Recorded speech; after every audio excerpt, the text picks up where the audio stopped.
Good evening, ladies and gentlemen. My name is Robert Shapiro, and I'm a certified assistant county assessor with the Assessment Review Commission. I would like to thank Legislator Ford for inviting me to speak with you today to help you learn how to file a grievance online for free without the need to hire a company to do it for you. At this time, I'm going to turn the microphone over to Legislator Ford for a few opening remarks. Thank you, Robin. I really appreciate you taking the time to do this. And welcome to all the people who are attending this Zoom presentation or tutorial. As you know, just follow along. Robert will show you how to go through the application to file a grievance on your assessment. And there will be a question and answer period. But just to let you all know that if you do have any questions, you can call my office at 571-6204 for any additional help or questions. And Robert will also go over with you the deadline. But today in the legislature, we passed a resolution extending the deadline for filing your grievances. But I urge all of you, don't wait to the last minute to do it. Work on these applications and get them in as soon as possible. And I thank all of you for joining us tonight. And Robert, thank you and Michael for taking care of this. Everyone have a good evening. Thank you, Legislator Ford. Before we begin, I want to remind everyone to take advantage of the Q&A feature of this online event. If you have any questions, please enter them into the Q&A, and we will address as many of them as we can get to at the end of the presentation. The reason that we handle all the questions and wait till the end is there is a 30 to 40-second delay that's built into this program, which means you don't hear things or see things until about 30 seconds after I say and show them. So we get kind of confusing going back and forth, and that is why we take all the questions at the end. That being said, as you think of questions, ask them now. It gives our team in the background a chance to prep anything in case we have to do any extra research. And again, we'll address everything at the end. I see some of you already putting questions on, and that is great. Okay, so what we're going to be talking about is filing an appeal of your assessed value yourself without hiring a company to do it for you. Now, I'm sure you all see the ads out there. We will, we'll save you money. We are the experts. We'll do this great. They also charge you. We are going to teach you how to do this, do it for free. These firms tend to either charge a flat fee, charge 20, 30, 40, some even 50% of any potential savings you get. You do this yourself, you will get 100% of any savings you get from a reduction, all for you. And there's no reason to pay anyone to do it. We're going to show you how. We're going to go step by step and tell you all the steps to do, and you will know what to do. So right now you're looking at our homepage for the Assessment Review Commission. Our website's askarcnassau.com. And you'll notice right on the homepage we have a video. That is a 6.5-minute version of this seminar. It does not go into as great detail as we'll be doing tonight. However, it's always there. So if it's 10 o'clock at night and you're working on your appeal and you forgot a couple of things, that video is great to have there as a refresher. It's always on our website right there when you first go to the page. On the right-hand side, you'll notice it says ARC 2023-2024 brochure. And if you click on that, you get access to our current brochure, which talks about a whole variety of features. It has our address, it has our phone number, email address. On the bottom left side, you'll notice it has the website to look at your property online for the Department of Assessment, mynassauproperty.com. It also has all the important dates. Now, as of before this meeting, the deadline to file was March 1st, 2022. The legislator just mentioned that the date's been extended. I am not going to go into any of that because until I have it officially in my documentation, I'm going to treat it as March 1st. If it's extended, that's wonderful. It gives you more time. Regardless of whether the date's been extended to file or not, please do not wait until the last minute. If you wait until the last day or the last night to grieve and the website goes down and you miss the deadline, there is absolutely nothing we can do for you. So whether you have until midnight March 1st or sometime in April, Please don't wait until the last minute. Get it done. You could always file and then go back and make changes afterwards. But at least you know you filed. You've got a confirmation number showing that you filed, and then it's in, and you don't have to worry about missing the deadline. It's very important. I recommend downloading this brochure. When you click on it, it'll open to a PDF and you can download it. It's a great place to have all the important dates, as well as it's a great place to write your username and password and other information you may need, all to keep it in one spot. And by the way, at the end of the seminar, we're going to have a link for you to just click and download this brochure, nice and easy. Okay. So much of what we're talking tonight is going to be ARROW, which stands for Assessment Review on the Web. Now, you can get to the ARROW system one of two ways. On our homepage on the left-hand side, you see it says ARROW. You can click on that, or if you'd rather type in an address, www.nassaucounty.gov/ARC/ARROW. You're going to click on that link, and now you are on the ARROW page. So now that you're there, you have a couple of options. First thing you're going to do is register. So if you have never gone into the ARROW system before, you need to register. If you have been in the ARROW system before and you want to double check your information, you can click on where it says change registration information.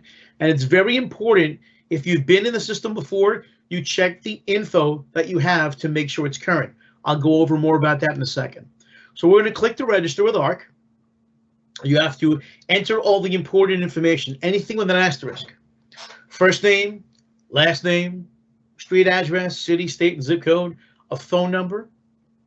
Now you'll see there's a black bolded line that says ARC is now offering the option of receiving electronic or paper notifications for offers and determinations. What does that mean? That means you have a choice. You can either get contacted by email, which we strongly recommend. It's quicker and more efficient, or you can get contacted by paper, regular mail. Again, we strongly recommend that you use the electronic option. Just every so often, check and see if anything is in the spam folder. Okay. Next, you're going to enter an email address. Now, it's very important that the email address you use is current. And if you registered before, you want to make sure that email address that's in the system you still have access to, in case you use the work address and switch jobs.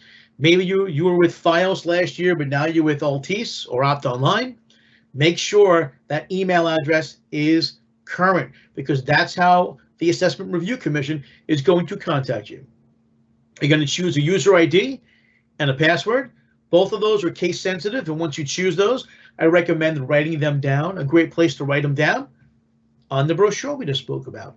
So you're going to read through all the text and understand what you were agreeing to. You're going to click on complete registration. You'll get a little message, thank you for registering. Please click here to continue. Now, if you're all done for now, all you want to do is register and stop, click on log out, and log out of ARROW. It's very important, especially if you're not using your own computer. If you're at a library and you're using a public computer, make sure you log out. Protect your information.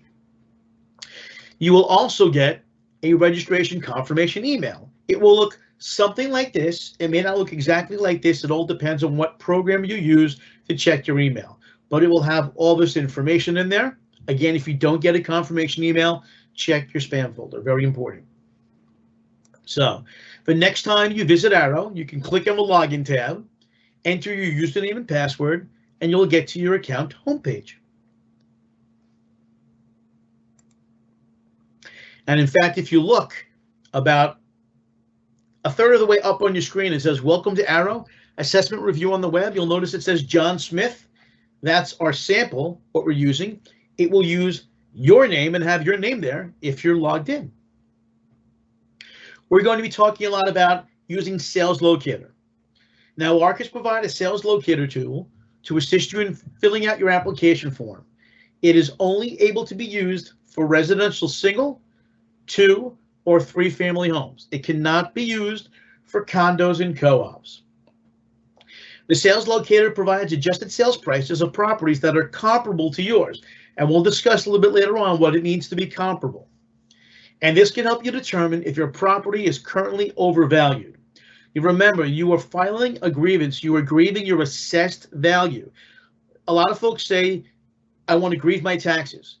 You are not grieving your taxes. You are grieving your assessed value. You are grieving your assessment, which is used to calculate how much you pay in taxes, but you are not directly grieving your taxes. Okay, so to file an appeal with the assistance of the sales locator, you can either click at the bottom where it says, do you have a good case for filing an appeal? Or on the left-hand side where it says sales locator. So we're going to click on that link. Now we are in sales locator. The first thing we need to do is find our property. You can either use your section, block, and lot numbers. Most folks don't know them, may not have them handy. I have worked for ARC for 3 years, and I don't have my section, block, and lot numbers ready off the top of my head. Most folks are going to search by their property address, so let's do so. So where it says property search, you're going to enter your house number. In this case, it's 504. The street is Christie. Now, for our example, it's Christie Street. We are only putting Christie. The reason for that is if you put in street, S-T-R-E-E-T, and the computer system has it as Christie, S-T, it's not going to find your property. Therefore, just put the name in, but leave the suffix off. If it's avenue, lane, street, court, leave it off. Just put the actual name of the street. You're going to enter the city, the zip code, and you're going to click search. And if all goes well, you will see your property. And then you can just click on the parcel ID, as we see here on the bottom left in yellow. Now, before you continue, the website makes sure that you are an actual human being. You're not a robot. So there is a security code in the black box. It's a series of letters and or numbers. You're going to retype those letters and numbers in the white box, and then you're going to click continue.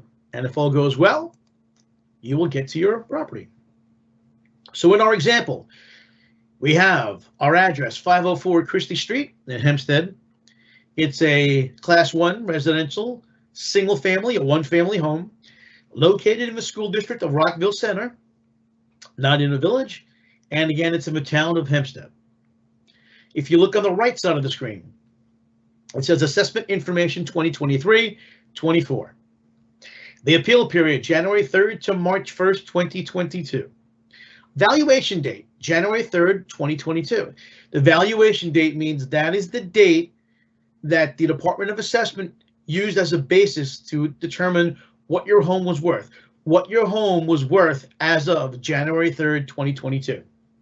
We're going to go down a bit to the bottom where it says taxable market value. Currently, the Department of Assessment says our subject was worth, as of January 3rd, 2022, $467,000. And that translates to an assessed value of $467,000. That assessed value, that $467,000, that is used in the math to determine what you actually pay in taxes. Let's take a look at the left side where it says dwelling information. We're going to take a closer look. So on the left, it says dwelling information, style is a cape, talks about the construction, mentions the year built, 1954, talks about the size of our lot, the size of our property, living area, that's the square footage of the home. Typically, that's what's ever above grade, on grade. So if it's a first floor and a second floor, that's your living area. If you have a basement, that is typically not included as part of your living area. Let's see, you have a full bath, half bathroom, one-car garage, and a basement. Okay, so if you're looking at this information and any of it is incorrect, you can change it in Sales Locator. You would click on where it says change values. You'll notice on the right, you are now able to type in those boxes and make changes. So for our example, we could change the 2 full baths to 1 full bath, and you would click apply changes. Now, it's very important to understand the changes you make here are solely in Sales Locator. If there are mistakes in what they have for your home in public records, if they say you have 6 bathrooms, you only have 2, you need to call the Department of Assessment and have them make a change in the public records, because if not, every year they're going to base your taxes, base your assessment on the fact that you have 6 full bathrooms. What'll happen is you'll contact Department of Assessment. If it's something inside, like a bathroom, they may require an interior inspection. They'll make arrangements to come to your home, look inside your house, and see how many bathrooms you have. We often get asked, if they come inside your house, will they only look at the bathrooms? Now, I can't speak for them directly because Department of Assessment is a separate department from us. However, my understanding is once they're in your house, they can see anything. So if you want them there because they think you have 6 bathrooms and you only have 2, but you have 4 kitchens you don't want them to see, it's up to you to decide whether or not it's worth it for them to come inside your house. So again, anything permanent that needs to be changed, you contact Department of Assessment. Their phone number is here on the screen. We'll also have it for you at the end of the presentation. We're going to click on where it says Find Sales. And now we see a whole bunch of sales here. So what you're going to do is select properties from the sales locator's output by clicking on the checkboxes in the select column, which is the second one from the left. Your subject property, your house, is at the top of the screen, so it's an easy reference point for you. With Sales Locator, you can choose up to 5 comparable sales. Now you have the option later on to add more sales into your application manually, but Sales Locator only allows you to do 5. Now at this point, the question usually comes up, well, what's the magic number? How many sales should I include? Well, there's no magic number. It all depends on the sales that are available and how well they prove your case for a reduction. If 1 or 2 sales really prove your case, then put 1 or 2 sales. We typically recommend 3 to 5 sales as a max. If you can't prove your case in 3 to 5 sales, adding 7 to 10 probably won't do it either. Now, we spoke about comparable sales. What is a comparable sale? Well, in our example, we're looking at a cape that was built in the 1950s, is a little over 1,300 square feet, and is on a lot that's about 7,700 square feet. So for this property, you would try to find similar cape homes that are similar in size, similar in age, and lot square footage. You get it as close as possible. You may not get the perfect comparable sale. It all depends on what's sold in your neighborhood and what's come up in public records. If there are no Cape-style homes available, perhaps look for a ranch that is similar in size, or a smaller colonial that's similar in size. The mindset you have is, if your house was for sale and somebody wanted to buy your home, but it was no longer available, what other homes would be similar that the buyer would say, well, I can't get your home, I'll buy this home instead. It's almost the same thing. That's the mindset you look at. Now, you're looking for what's called arm's length sales, market sales. What does that mean? That means you have a person who's looking to sell their house for as much as they can. You have a person, typically they don't know the other person. Second person is looking to buy their house for as little as they could spend. The two negotiate, they come up with an actual price. That's a market sale. That's an arm's length transaction. What's not a market sale? Well, a foreclosure. When a bank owns a house and has to sell it, they often sell it for below market value because they just want to get rid of the house quickly. They don't want to be stuck taking care of the house. And estate sale. Sometimes when someone passes away, the children own the house. They don't want to have the house. They just want to sell it quickly and get the money. So they sell it for below what it would typically go for. That is also not a market sale. A sale when it's a parent selling to a child. Most of the time, they are not selling it for the market price. They're selling it at a big discount. Now, you'll notice there is nothing on your screen here to tell you which one's a market sale, which one's not. So how are you supposed to know? If you look at the sales, most of the sales that are similar tend to fall within a grouping. So in our example here on the screen, most of the sales are somewhere in the 400s to high $500,000 range. So if you're looking and most of the sales are in that range and you see a sale selling for $275,000, more than likely that wasn't a market sale. Now, we can't stop you from putting that sale in your appeal. Just be aware that when the appraiser that is assigned your case looks and sees 450, 475, 525, 275, they're going to go, something's not right about that sale. Let me investigate. They're going to see that it's either a foreclosure or an estate sale, and they're not going to use it as part of their analysis. So while you can put it in there, it's not going to help your case. You'll also notice that these sales are in different towns. In this particular example, our subject is located in the Rockville Center School District. All the comparable sales it gives you in Sales Locator are in the same school district. So sometimes you're very close to the town border, but in the same school. And as you notice, we have our subject is in Hempstead. We have sales in South Hempstead, sales in Rockville Center. It goes based on school district. And you'll also notice that the further down you go on the list, the further away the homes are from your subject. You're trying to find sales that are in your neighborhood, that if someone wanted to buy your house and couldn't, they would look at these sales as substitutes. Okay, so in our example, we've chosen 3 sales. We've checked the boxes. We're going to click where it says select check properties and continue. And now you see in a grid, you see our subject on the left-hand side and the 3 sales we've chosen, one right after the other. Let's take that first sale, 1171 Hempstead Avenue. You're going to go down a little bit further where it says sale, and it's in bright yellow. And it says this home sold for $450,000 in January 19th of 2021. You keep going down that column, it'll show it's a Cape like our subject. It's similar in age.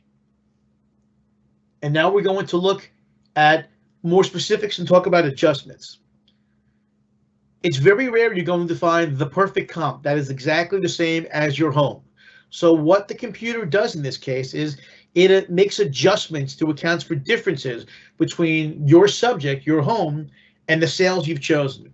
So sale 1 has a square footage, a lot area of 6,420, which is about 1,300 square feet smaller than our subject. So the computer automatically adds value to that sale to account for that difference. You'll notice our subject has a half bath. Sale 1 does not have a half bath. So the computer has added value to account for that difference of not having a half bath, saying that if that home had a half bath, it would have sold for $5,000 more than it did. Living area, same thing. Our home is slightly larger, so the computer has made an adjustment to account for that difference in size. So after making all those adjustments to account for differences between the subject property and that sale, it shows that the home that sold for $450,000, if it had been more similar to our subject in terms of bathroom count, lot size, living area, and so forth, would have sold for $465,895. And it does that for all the sales you've chosen. You'll notice right above the bottom yellow rectangle, there's a line that says weight. Now, the computer automatically does an average. So if there's 4 sales, it gives a weight of 25% for each comparable. In this case, there's 3 sales, so it's going 34, 33, and 33 because it has to equal 100%. But let's say you want to change that. You feel that you want to place more emphasis on sale 1 because it really proves your case. What you can do is change those weights. You can change the weight of sale 1 to 50% and make sales 2 and 3 weighted at 25. Again, it has to equal 100%. And you'll see that you get 2 different values. You get a weighted average and a regular average. And if you change the weights, those numbers will be different. We're going to continue right now by clicking on continue in the bottom left corner. And before we can get any further, you have to acknowledge that our sales locator, it's not an appraisal. It's not an opinion of the value of your property that's been done by the Assessment Review Commission. You have to acknowledge this disclaimer before you proceed. You click on I agree, proceed, and then you get your results. Now, in this example, we didn't change the weight. So you'll notice the weight adjusted sale price and the average adjusted sale price are pretty similar. But if you would change the weight, those numbers would be different. And to remind you, you're currently assessed at $467,000, as that's what the taxable market value is. So in this example, the comparables are showing that the assessment right now is pretty accurate. Does this mean you're done? You go home? Sales locator is optional. and you don't have to use or agree with the results. So you may say to yourself, well, yes, the sales locator shows this, but maybe I don't think it's accurate. It didn't have the right comps, whatever the case may be. So we're going to continue. So you would click on continue to submit an appeal. And now we're getting to the actual form itself. The first thing you're going to do is click on click on your property type from the drop-down list to get to the application form. For most of you, for a single family, a two-family, or a three-family home, including low-rise condominiums, you're going to choose the AR1 form. We're going to choose the form. Now, because we've used Sales Locator, two things happen automatically. The weighted sale price, the weighted adjusted sale price of the comparables you saw a few pages ago, that is going to automatically populate into Part B. You don't have to keep it there, but it automatically goes in. The sales comparables you used in Sales Locator automatically get put into Part E. Now, again, you don't have to keep them. We'll show you that as well. But just so you know, because you use Sales Locator, these two things happen automatically. The last thing before we get into the form itself. Throughout the application, you're going to see these little blue question marks. If you need help, if you are not sure what is being asked of you, you can place your mouse over the question mark. You don't even have to click it. And a little box will pop up to give you more clarification. So in this case, for taxpayer applicant's name, we're not sure what they're asking for. We put our mouse over it, and it says if you own the house, write your name. If you're filing for a relative who owns the house, write that person's name and so forth. So whenever you're not sure, take advantage of those question marks. Part A is required, like it says. You'll notice your parcel ID, picture of your home, your street address, and the name of the roll are automatically in the form already because you use Sales Locator. You'll enter the taxpayer applicant's name. Typically, that's you. Other owners' names, any co-owners, spouse, if you own the house with your siblings, please put them there. You need to understand that if you don't put, well, for example, we'll say if you don't put your spouse in as an other owner's name, if your spouse calls our office and wants to find out information about the appeal, and even if her name is on the roll or his name is on the roll, if they're not in the application, our staff can't talk to them. It doesn't matter whether they're listed as an owner or not. If their name is not on the appeal, we can't speak to them. So for good family relations, for the sake of your marriage, please put your spouse or whoever family members you co-own or whatever the case may be, put them in as other owners' names, please. For form, most of you are going to choose individual.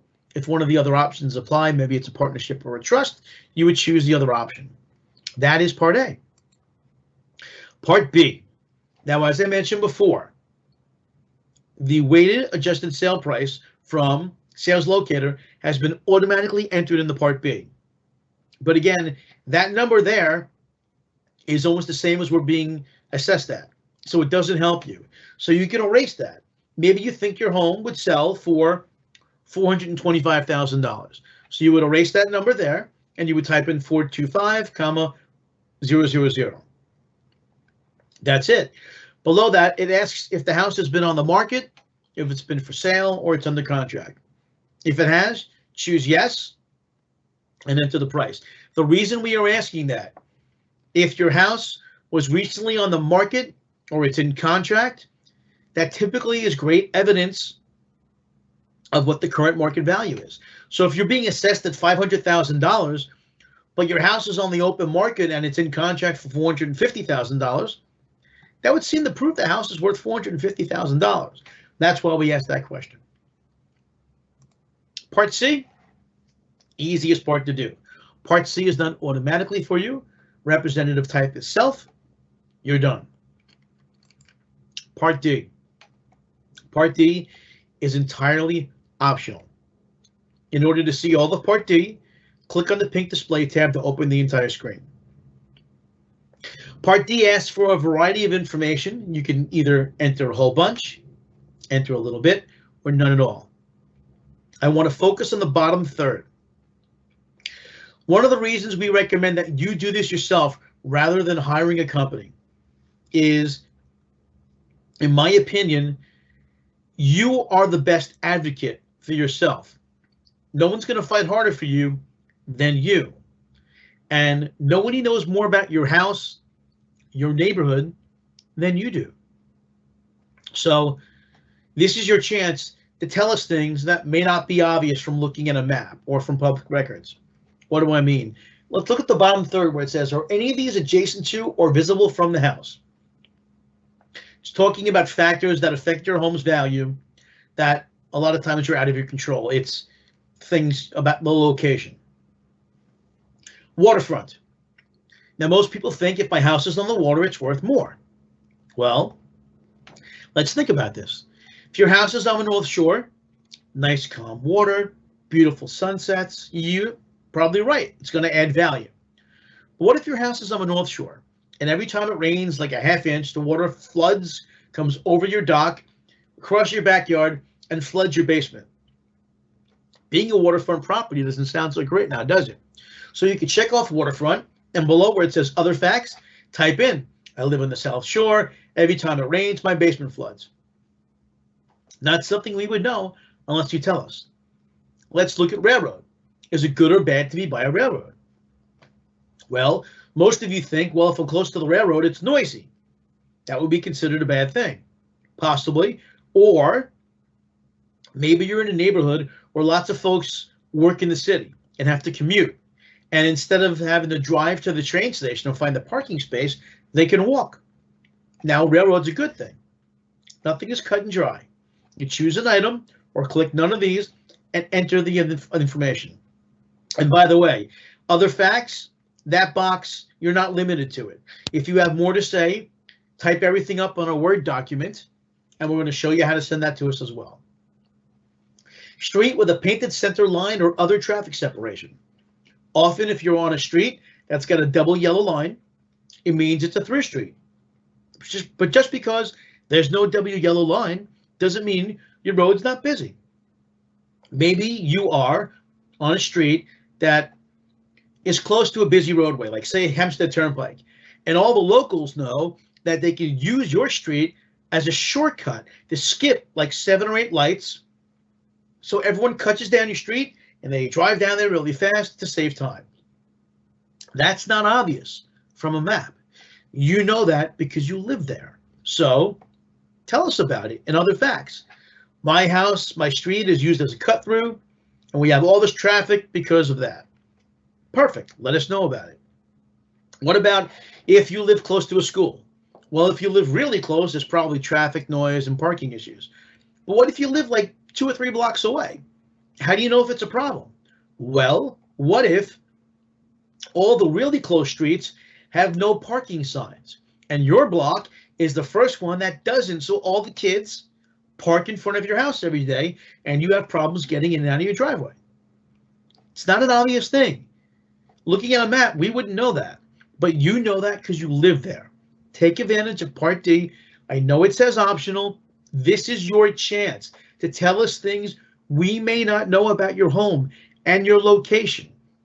I see way too many appeals. I'm a reviewer. I'm an appraiser. I review these appeals. So many people don't take the time to fill out Part D, and it's a mistake. You really should. Take advantage. This is your time to tell us what's going on. Your mindset has to be, if I was selling my home for $500,000 and someone wanted to buy it, are they going to come up and say, well, you know what? Because of your location, because of the busy roadway, I'm only willing to pay $475,000.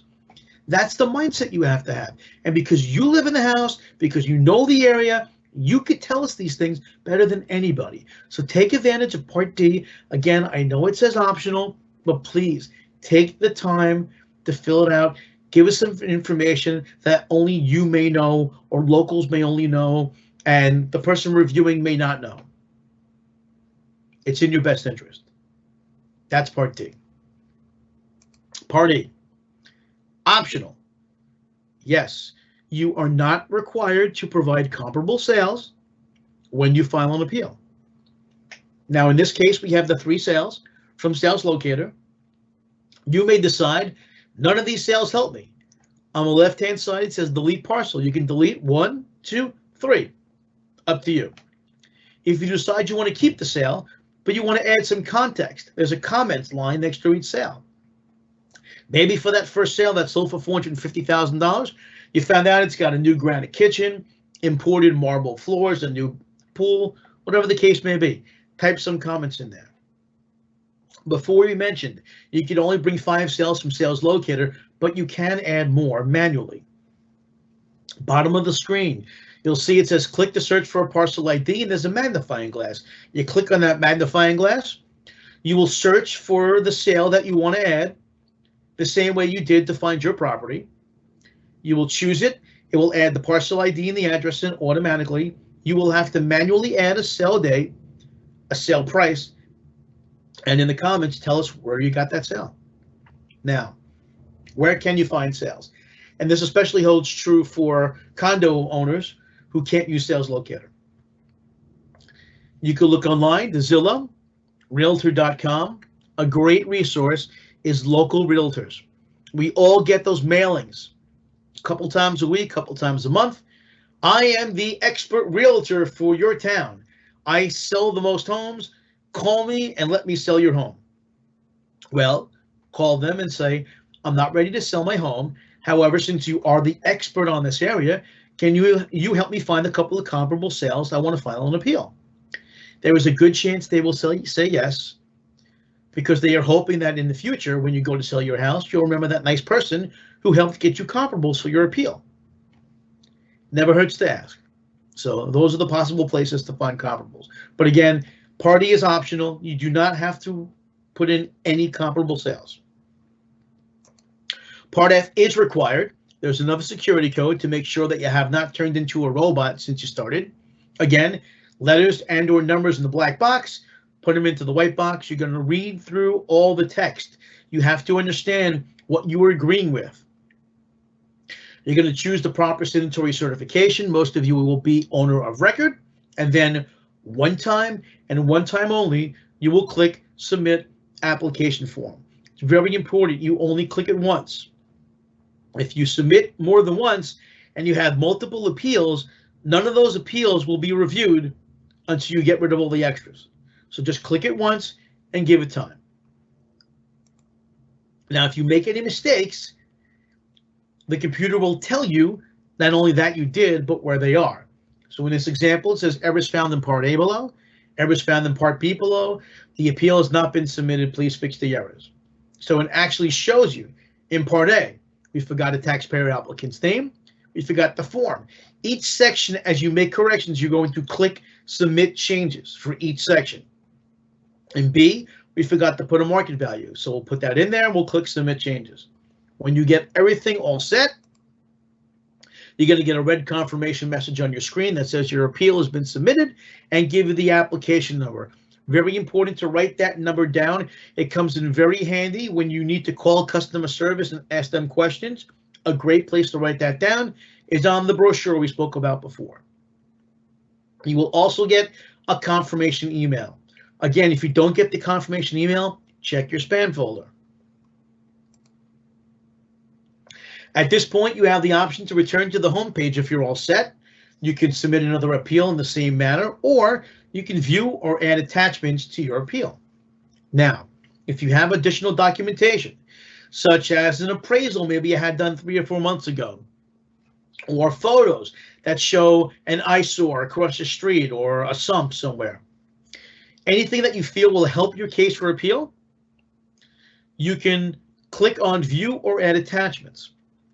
Now, it's very important to understand that any documents that you add or changes you make, you can do them yourself online up until the filing period closes. Once that deadline passes, you can still make changes, but you can't do them yourself. You'll have to mail them in and let our staff do them for you. So we're going to click where it says View or Add Attachments. Now, since we don't have anything in there yet, it's going to say, would you like to add one now? We're going to say yes. Okay. Now a pop-up window shall appear. You're going to click where it says choose file. You're going to navigate to the attachment and double click on it, just like you would in email. You'll choose the document type from the drop-down list on the right-hand side. You see an example of that. Could be an appraisal, legal documents, photos, whatever the case may be. And then you will choose submit attachment. And if it goes through like it should, you'll see in the middle of the screen it says documents for the application, test.pdf. Now, if you happen to have added the wrong attachment and you need to delete it, just click on delete document. Or if you want to add more documents, you can use the same pop-up window, click on upload new document. Or if you're all set, you want to go back to the form, click return to appeal form. Now, again, if you need to add or take away anything attachment-wise after the filing period ends, you're going to need to mail it or make a request to our staff. Those requests get mailed to Assessment Review Commission, 240 Old Country Road, 5th floor, Mineola, New York, 11501. Attention residential supervisor. And by the way, all that mailing information in the brochure. So download the brochure at the end. After clicking the return to appeal form, when all your documentation for the form for the appeal has been uploaded, you will see that your application has been received by ARC. If you look on the right, under status, you'll see in orange it says received. Now you can click on the arrow home tab to go back to your home page or click on log out if you're all set. You can also check your application anytime by going to the appeal filing status change tab. So that's how you file with Sales Locator, but what if you don't want to use Sales Locator? Well, we're going to show you that too. We're going to go a little faster because there's a lot of repetition. However, anything you don't understand, please ask questions. So without using Sales Locator, you can either go to the bottom where it says File and Appeal Online, or on the left-hand side where it says File and Appeal. You're going to choose your property type from the drop-down list. Again, for most of you, for a 1, 2, or 3 family home, it is the AR1. Now, since we didn't use Sales Locator, now is when you have to find your property. So again, use the parcel ID or use the address. And again, make sure it's number, street with no suffix after it, town, zip code, click search, and find your property and click in the parcel ID. Part A, you will see, like before, the parcel ID, the photo, the address, name on the roll, all put in there automatically. You enter the taxpayer applicant's name, other owners' names, choose the right form. For most of you, it's individual. Now, Part B is blank because we didn't use Sales Locator. So you're going to enter your estimate of the full market value of the property. Don't include a $ or decimal points. If you want to add $430,000, it's 430,000. If the property is offered for sale or under contract, please indicate yes or no and the price. Part C, once again, done entirely for you. Part D, we have already discussed. Click on the display tab to open it up wide. Fill out as much, as little, or none at all. It's entirely optional. I've told you how strongly I feel about this. Part D, it's a great place to make your case. But again, it's entirely optional.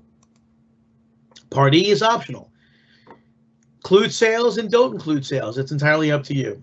If you want to include sales, we've spoken about how to enter them in and where to get other comparable sales from. Part F, still required. Enter that security code, read through those statements, choose the correct signatory certification, and then click Once Submit Application Form. Same as before, if you make any errors, either in Part A, Part B, and so forth, fix the errors in each section and click where it says Submit Changes.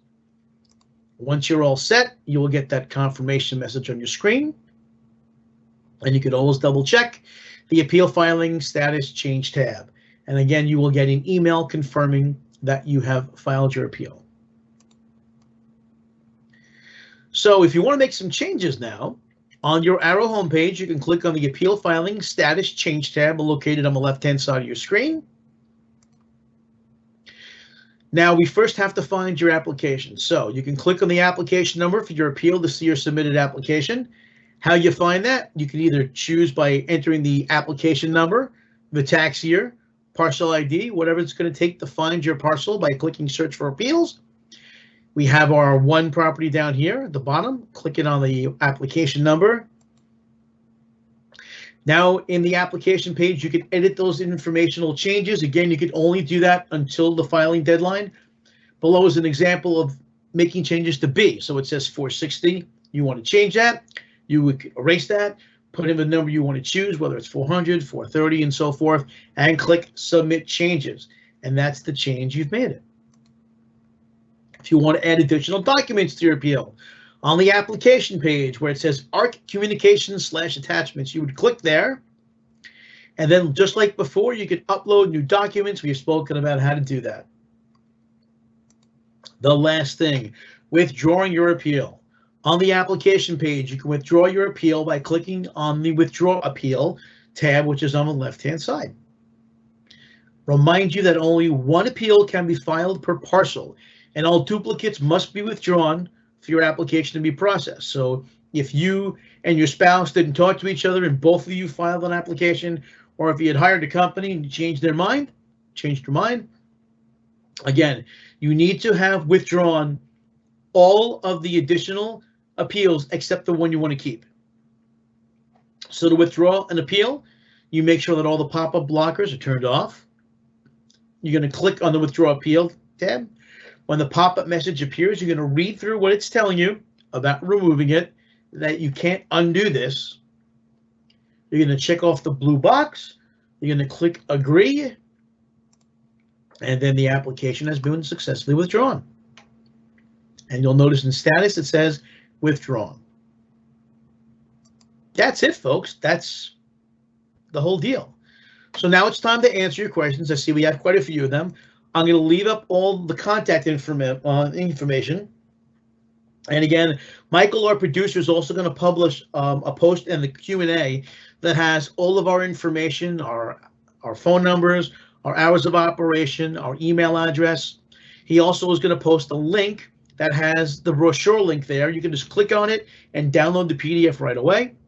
There is also contact information for the Department of Assessment if there's anything to do with the inventory of your home. You can give them a call or click on the link and send them a message. Let's take a look at some of these questions. Let's see, an article I read in Newsday showed that grieving through one of the maiden bounds, one of the companies offered a better chance of having your taxes lowered than if you grieve on your own. Well, here's what happens. We look at the properties. We don't care if it's a person or a company submitting an appeal. We look at the property. We look at the comparable sales. We look at any information that's provided in terms of location, other factors, and so forth. It doesn't matter who sends it in. All that matters is the property and the sales in the area. So they don't have a higher success rate. To my understanding, is it's pretty similar. If you take the time and do this correctly, and you give us information that a lot of times these firms don't even have access to because you know that because you live there, sounds to me like that would increase your chances over a company. Not to mention the fact, any reduction you get, all the savings go to you. Why should it go to a company when you can just do it yourself?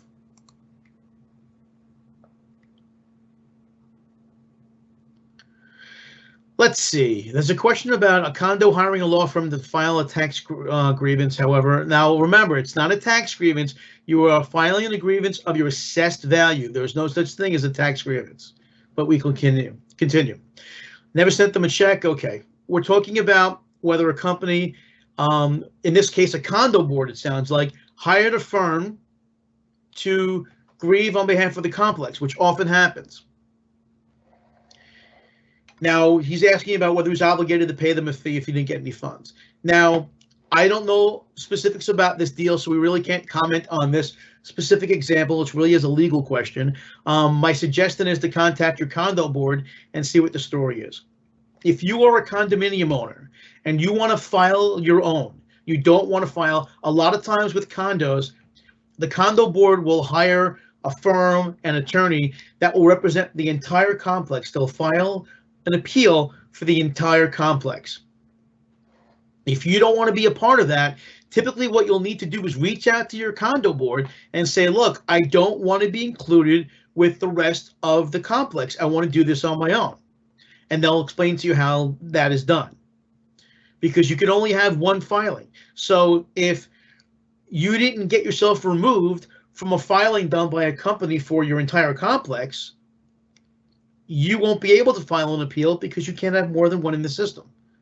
So again, if you're not sure, reach out to the people who run your condo board or contact your management company, because they're the ones who really could explain this to you. We're not in a position to handle this. This is more of a legal question. But again, I hope for the condo owners out there, I kind of gave you a general idea of what's going on. Someone asked, what's the deadline? Well, it's funny you should ask that. The deadline technically is March 1st, 2022. Legislator Ford mentioned that they've extended the deadline to April. I don't have specifics on that. I'm guessing if the legislator just made a move, that they'll make an announcement shortly. And as soon as we know, we can announce it as well. So for now, I would say March 1st until it's officially announced to everybody that that's been changed. And again, don't wait till the last minute. Please get it in early. You could always make changes later on. One more thing I want to mention as we're going through these questions. When you're filing your appeal, give yourself enough time to go from start to finish. If you start doing parts A, B, C, and you decide, I'm going to take a break, go get some dinner and come back, there is a chance the computer will do what's called timing out. It will kick you out of the site, and anything that you've done that wasn't saved is gone. So make sure you give yourself enough time. What you can do is do part A, part B, C is done for you. Do part F, submit it, get your number that's verified that you've already got the appeal in there. Then you can always go back another time and fill out part D or part A. But this way, it doesn't kick you out of the system. Very important to understand. Okay, a couple of questions here. Percentage of grievances filed by the companies compared to the grievances filed by the businesses. To be honest, I don't have that information. I don't know if anybody does. All I know is I don't have that information. If I did, I would share it with you. In terms of the equation, how to calculate taxes based on your assessed value, what they do, and let me see if I can get this here. I'm going to go back to one of the pages that talked about assessed value. There we go.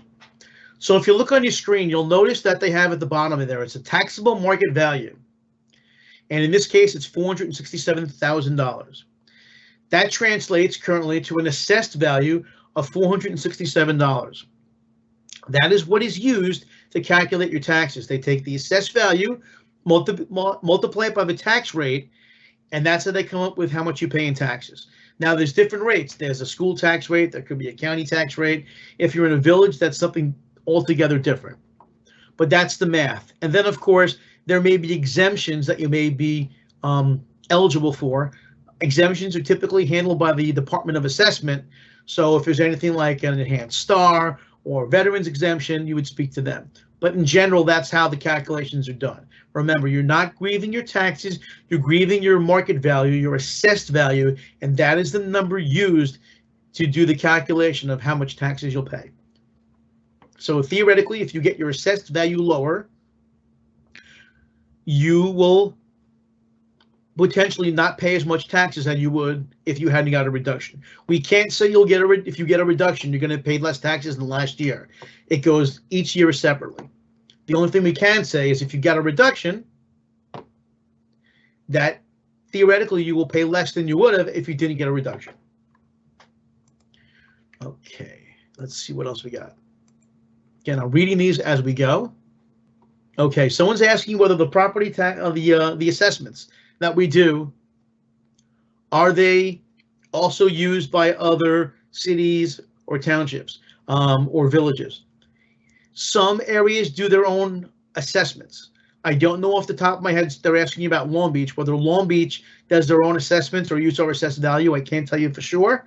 I would contact the city of Long Beach in that case and figure out what their procedures are. They probably have some information on their website. But again, I can't comment on the procedures done by Long Beach because I don't work for them and don't have that information. But I would definitely either look at the city of Long Beach and see on their website. They'll probably tell you whether they do their own assessments or they use our data. I honestly do not know for sure and don't want to tell you the wrong information.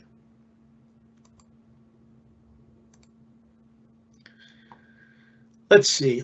This question was kind of answered already about the condo unit, whether grievances can be filed for a condo unit. As we stated, if you want to file your own appeal, you need to make sure that your condo complex hasn't already filed an appeal for you by doing them for all the units in the developments. You need to contact your condo board, your management company, find out what their procedures are, and if you have the option of opting out so you can file on your own. Let's see. I used Sales Locator to do some research and found about 5 comparable properties. About a week later, I went back. One of the properties was gone. Is this expected? Well, they're constantly updating the Sales Locator data. So it may just have been that depending on the time frame, because Sales Locator tends to go back 12, maybe 18 months. Depending on the age of the sale that you had, maybe it aged out. Or other sales were closer and you don't see it because it's showing the closer sales first. That's the only information I can give you. There's nothing specific I can tell you about that. Again, if you had a sale and you wanted to use it and then it's gone, well, what you can do is locate it on Zillow or another source and then enter it in manually. You're not required to use only sales from Sales Locator. Okay, how do you upload a Word document for Part D? We covered this before, but we'll talk about this again. In the attachments, when you want to send an attachment, and I'm scrolling to that page as we speak. If you want to send an attachment, whether it's an appraisal, a photo, a Word document, whatever the case may be, you follow the instructions. You choose to add a file after clicking Add Attachment. You find that file, you double click on it, you choose the proper drop-down list item to describe it, and then you submit it. So the same way you could attach an appraisal report, photos, legal documents, that's how you would attach a Word document. And if you're not sure and you just want to mail it in with your application, that is an option as well. And the address, once again, is located on the brochure. Can I print the paper copy of my application? Well, as Michael, who was our producer and handling some stuff in the background, said, there's a print preview button on the application and arrow that you can use to print your application for your records. Okay, that one was taken care of already. Okay, someone has a question about the 6% cap. I am not an expert on the 6% cap. I am going to see, because on the website for the Assessment Review Commission, we have what's called a FAQ, a frequently asked questions section, and they talk about the 6% cap, and I'm going to get the information directly from it so I don't say the wrong thing. I am very cognizant. I want to give you guys the correct information. So here's what it says in our FAQ. I'm going to read it verbatim. So the hypothetical question was asked, why did my assessment increase more than 6% over last year? And here it says, if your residential property is designated as a Class 1 property, its assessment cannot be increased more than 6% over the prior year's assessment or more than 20% within a 5-year period. The limit applies to the total assessed value, not the total appraised value. Value added by new construction or renovation is not limited. If your assessed value increased by more than 6%, the reasons may be your property is not designated as a Class 1 property, or perhaps the assessment reflects construction or renovation or improvements, or last year's assessment was reduced by the Assessment Review Commission after the new tentative assessment was calculated. So in some of those situations, you can file an appeal. Again, what I read is right in the FAQ section of our website. So if you go to askartnassau.com, on the left-hand side of the menu, you choose frequently asked questions, and you will see everything I just read to you. Okay, someone's asking if you have to go to court. I believe you're talking about SCAR, which stands for Small Claims Assessment Review. They're asking whether it's better to have an agency represent you or go yourself. Again, I'm not an expert on SCAR because, again, that's not something we handle. That's handled by the county clerk's department. That being said, my understanding is lots of people represent themselves. There's no requirement to have representation. And if you think the same way you filed your appeal, there's a good chance you are the person that can give the best representation to yourself. You know your house, you know the property. You can say, I live here, I know all about this and so forth. But again, it's entirely up to you whether you have representation. And I can't tell you whether it's better or not. Again, I've never been involved with SCAR directly, so I can't really comment on whether you need to have or would like to have an agency represent you or go yourself. All I know is you can definitely represent yourself. How do they assess the home? As you know, with a new sale this year, people are paying over market price. Well, technically, they're not paying over market price because what people are willing to pay is the market price. They may be paying over listing price, but not market price. That being said, my understanding is they freezed some of the assessed values this year because of the impact of COVID. Department of Assessment is really the folks who have more of that information in terms of setting the initial values. I really can't speak for the Department of Assessment and their methodology. If you want to have more specifics on how they assess your home, they are the folks you want to call. Again, their website will probably have more information on that. You can get to their website. If you're on the ARC website, in the top, there's a button that says Departments, and you can click that and choose a Department of Assessment, and they'll probably have more information about their methodology and how they actually do their assessments. My property includes a lot number for a strip of land not included in the assessed value of lot with the house on it. Can I appeal assessed value of the lot with just a strip of land? Yes, you can. You can appeal, file an appeal just for that strip of land. It would be separate. If it's not on the same deed, then it would be a separate appeal. If and when you're not sure and you want to double check, you may either call Department of Assessment or our staff may be able to help you in terms of determining whether or not you should be filing separately from a lot. Again, call customer service 516-571-3214. Let's see. Someone's mentioning that their house burned down. I'm sorry to hear that. Can you still file? Yes, you can still file on the land itself. And in fact, you should probably also file because depending on when the house fire occurred, there are times when if the house burnt down before the effective date, the valuation may still be based on the land with the house on the property still. Because again, it's based on a date. Like our effective date right now is January 3rd, 2022. If the fire occurred after January 3rd, 2022, and the house was still there as of January 3rd, the assessed value would take into account the house. So please double check and see about that. But yes, you can file on a vacant lot after a house fire. Just double check when you're looking at it and see how they are valuing the property, whether it's based on when the house was there or not. Someone asked about whether we're taking into account the very crazy market. That's a good description, crazy market. Yes, we're looking at everything when we do these reviews there. We're checking the market. Again, as you mentioned and others have mentioned, the market's a little crazy right now. It may be tough to find sales that prove your case, but that doesn't mean you shouldn't file, and you could always find perhaps external factors that may support a reduction, especially if they're not already reflected in your current assessed value. If you have a factor, say you back to a busy road or commercial, and for some reason it's not reflected in your assessment, that may be cause for a reduction because they're not taking that location issue into account. How far back can we go with sales? Typically we say 12 to 18 months. Anything further back than that it's not really an accurate reflection of current market values. You're kind of going back way too far. The newer sales are more reflective of the current market. But again, 12, maybe 18 months if you need to. Can you save the pages you have done without submitting the application and return to amend it? I believe once you start, and Michael may know this better, and if I'm wrong, let me know. Once you start, you have to submit it. Otherwise, you'd have to start all over again. I don't believe you can save your work and come back to it later. That being said, you can do parts A, B, C, and F, submit it, and then come back and make modifications. So you can definitely, whether it's adding attachments, changing some numbers, whatever the case may be.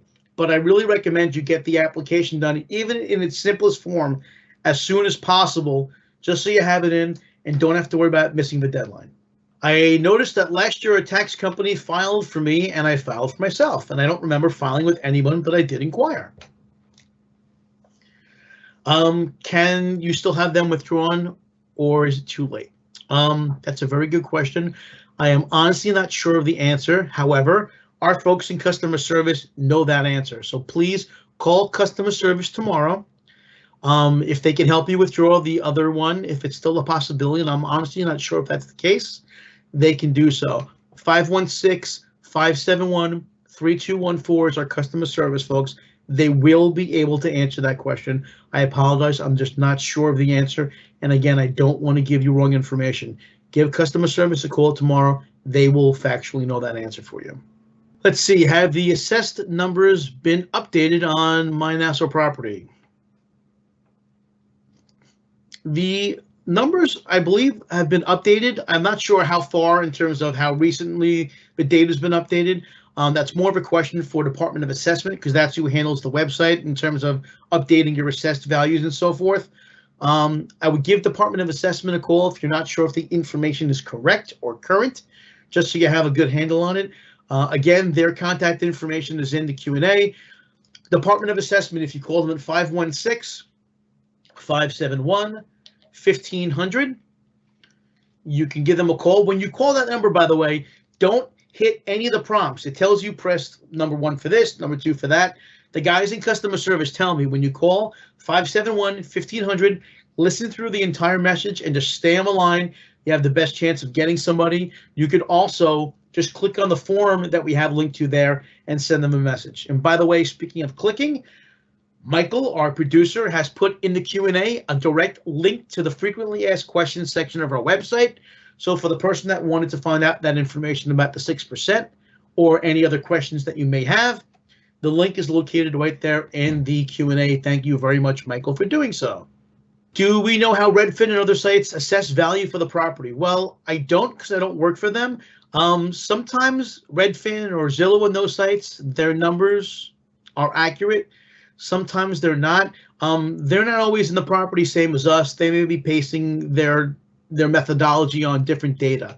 I can't speak to how they do that, to be honest, because I don't work for those companies. I know as an appraiser, sometimes the numbers in Zillow are better for some properties than others. But if it's all you got to work with, you can use Redfin, you can use Zillow, and if their numbers. Now again, you don't want to look at their guesstimates, their Zillow estimates, because you need sales. You can't just put, well, Zillow thinks the property's worth this, or Redfin is worth, thinks it's worth that. Those aren't comparable sales. So that really is not going to help you file your appeal. You're looking for actual closed sales to use, not, guesstimates or whatever the Zillow calls it when they say your house is worth X, Y, and Z. Can you come in for a face-to-face meeting? We are open to the fact that there is a window open that you can come in and ask questions. It's limited because of COVID, but you do have that option to come into our office. Certainly, you can ask questions on the phone. In fact, if you're sitting at your computer during the day, our staff is there from 9 a.m. to 4:45. If you're, filing your appeal and you have a problem, give customer service a call. There's a good chance they can talk you through and help you out and get past whatever you're having a problem with. What are other forms of evidence that are typically submitted along with the comparable sales? Well, again, we mentioned comparable sales. We said an appraisal. If you had a refinance done on your house in the past 6 months and there's an appraisal, you are welcome to send that in to us. As an appraiser, I can tell you that we do review. If you send us an appraisal, we'll take a look at it. If there's an eyesore that you look at your house, take a photo of it, send it to us and say, this is what I see every day outside my house. If there's all these cars parked in front of your house because you're close to the school, take a picture of your street and say, look, this is what I have to deal with every day from 9 to 5. Whatever you think is going to be valid evidence to help support your case, attach it or mail it to us if you can't attach it yourself, and we'll be happy to review it. Let's see, I just got my recent assessment. It's $100,000 over what this past year's sales have been on like properties. Well, what should you do if you feel that the assessment is way too high?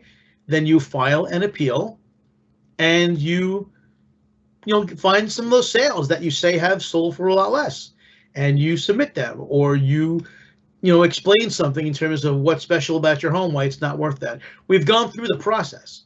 So if you feel your home is overassessed, explain why in your application.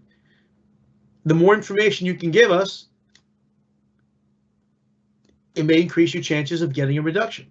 Again, especially if it's information that we don't have access to or wouldn't be likely to know. Something that's not obvious from looking at a map or from not knowing the area, whatever the case may be. We know generally about most areas in Nassau County, but we don't know everything. We don't live, all the appraisers don't live in every town. So you've lived there for 20 years. You know things about it that we don't, things about your block that we don't. Let us know. Is the other info available to public somehow? Other info. I'm not sure what you're referring to as other info. If you can type back and let me clarify what you mean by other info. I'm not understanding the question. I want to make sure I understand it correctly. And thank you for the person that wrote Zestimates. That's what Zillow has. And yes, they are often inaccurate because of different areas of the town. They may not take, different sections, different school districts, and so forth. So a Zestimate is not really a valid thing to submit to us. A sale from Zillow as compared to a Zestimate. The sale you could submit, I wouldn't submit a Zestimate because we don't know what they use as their qualifying data to determine what the Zestimate is. So Zestimate is basically their own version of an appraisal. Somebody was asking about the difference between fair market value and effective market value. I would have to look that up because I don't think I have that information readily off the top of my head. You may want to check our frequently asked questions about the difference between the fair market value and effective market value. I know the terms are a little different, and again, I don't want to give you the wrong information. You'll have to forgive me. A lot of times when we do this, we have myself and we have someone from customer service, and we answer questions from two different perspectives. But again, I have no problem telling you when I am not sure about an answer because I don't want to give you misinformation. I'd rather give you no information than wrong information. When we're talking about fair market value, that's the value you would expect to pay on the open market. That you would expect to pay if you were listing your house and you were selling it on the open market. That's what fair market value is. Effective market value, I may have to look up, or like I said, you may want to call customer service.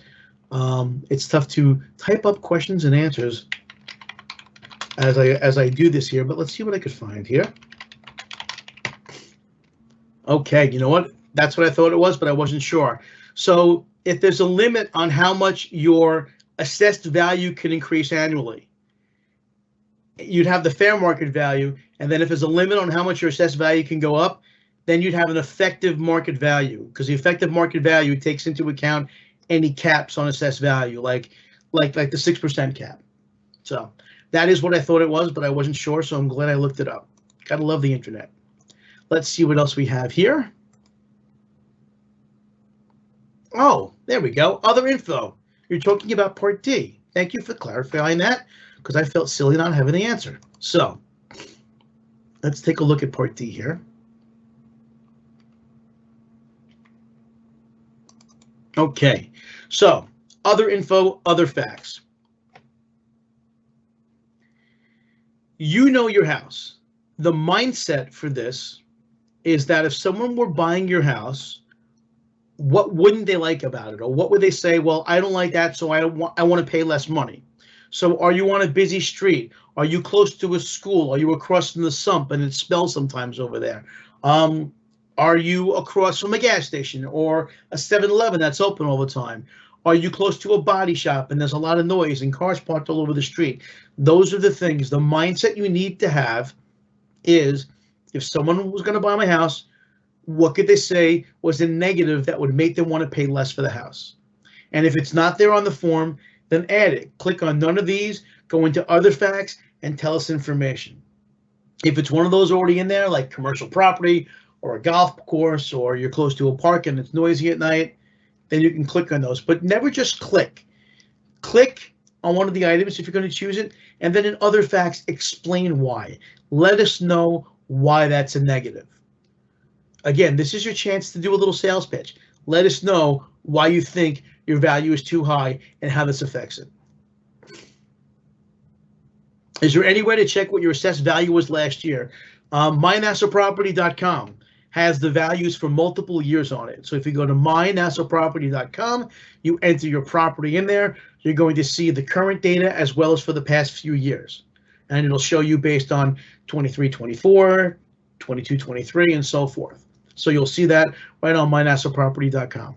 And that's the Department of Assessment property search website. Can you create an account and not file?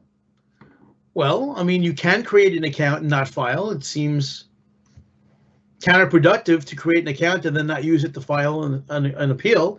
But you can file, create an account, and then maybe you'll think about it next year, and then you can always go back and use the account you created and file next year. Someone's asking about exemptions. Exemptions are the purview of the Department of Assessment. They handle those exemptions, including, enhanced star, senior citizen, and so forth. So I can't answer any questions about the senior citizen exemption.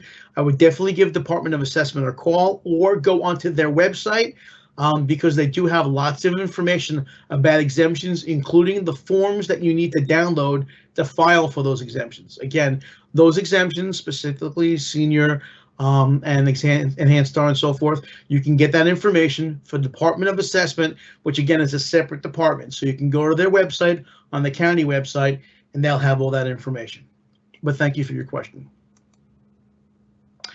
I think we have answered everyone's question and beyond. They were some amazing questions, which I thank you for, because I like clarifying people's questions and getting information out there in case I forgot to mention it during the presentation. Again, if you have any questions when we're done, give customer service a call. They are there Monday through Friday, 9 a.m. to 4:45 p.m. Again, if you have any questions about exemptions and so forth, anything for STAR, that's the purview of the Department of Assessment. So we don't have the answer to those questions. However, I believe anything related to STAR and so forth is on the Department of Assessment website because I get asked that question a lot. All right. I want to thank you all for joining us tonight. I want to thank Legislator Ford for inviting us.